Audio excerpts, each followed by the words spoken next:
नमस्कार, मैं नियाज खान और आप देख रहे हैं NMF news. Film the Kashmir files के रिलीज होने के बाद कश्मीरी पंडितों के पलायन का मुद्दा गरमाया हुआ है। इस फिल्म ने कश्मीरी पंडितों के दर्द को महसूस कराने का काम किया है और ये एहसास भी कराया है कि जब समाज में किसी समुदाय के ऊपर जुल्म किया जाता है, उसे बेघर कर दिया जाता है तो उन पर क्या बीतती है। एक तरफ अभी कश्मीरी पंडितों के पलायन का मुद्दा पूरी तरह ठंडा भी नहीं हुआ कि दूसरी तरफ पश्चिम बंगाल के बीरभूम से भी पलायन की खबरें सामने आ रही हैं।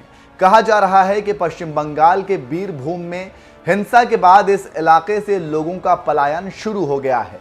दरअसल पश्चिम बंगाल के बीरभूम जिले में तृणमूल कांग्रेस नेता की हत्या के बाद कथित तौर पर 8 घरों को जलाकर राख कर दिया गया।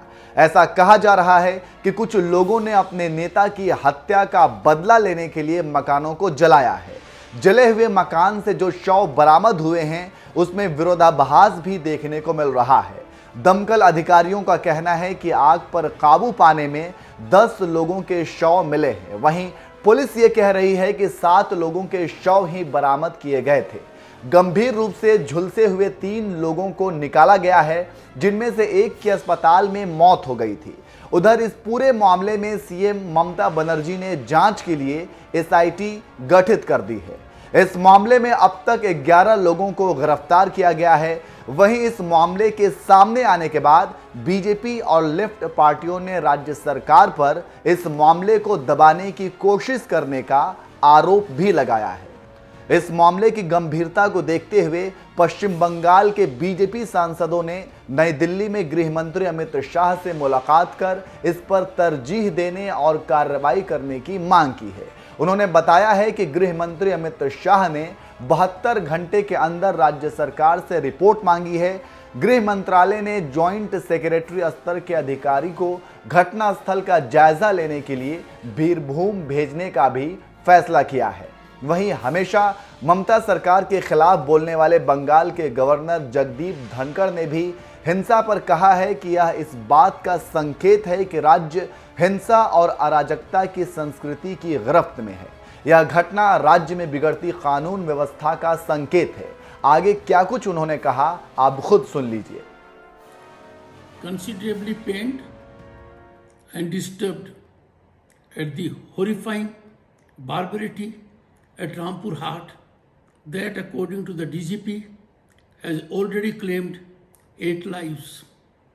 This is indicative of nosediving of law and order in the state. इसके अलावा राज्यपाल धनखड़ ने आगे कहा कि इस पूरे मामले को प्रोफेशनली डील करने के लिए राज्य पुलिस को उन्होंने आदेश दिया है। I call upon the police and the government to be vigilant on these aspects, to deal with the matter professionally. I have called upon the Chief Secretary to send me an urgent update on the incident. This matter makes it very difficult to resist that in the state of West Bengal, human rights are in decimation and rule of law has capsized. इसके अलावा आपको बता दें कि केंद्रीय मंत्री गिरिराज सिंह ने कुछ दिनों पहले पश्चिम बंगाल के मुख्यमंत्री ममता बनर्जी पर हमला बोलते हुए कहा था कि बंगाल अगला कश्मीर होगा। ये बात उन्होंने फिल्म द कश्मीर फाइल्स देखने के बाद कही थी। उन्होंने ये भी कहा था कि इस फिल्म को गांव की चौपाल तक दिखाना चाहिए। मैं तो कहता हूं कि जिन्होंने बनाया इसे गांव-गांव में दिखाना चाहिए कि देश के हालात कश्मीर से कम नहीं होगा। तो इस तरह से द कश्मीर फाइल्स फिल्म में कश्मीरी पंडितों के पलायन का दर्द जिस तरह से दिखाया गया है, उसके बाद पश्चिम बंगाल के बीरभूम इलाके से भी पलायन का मुद्दा गरमा गया है। बीरभूम इलाके से पलायन को आप कैसे देखते हैं और आपका इस मुद्दे पर क्या कहना है, कमेंट करके जरूर बताएं।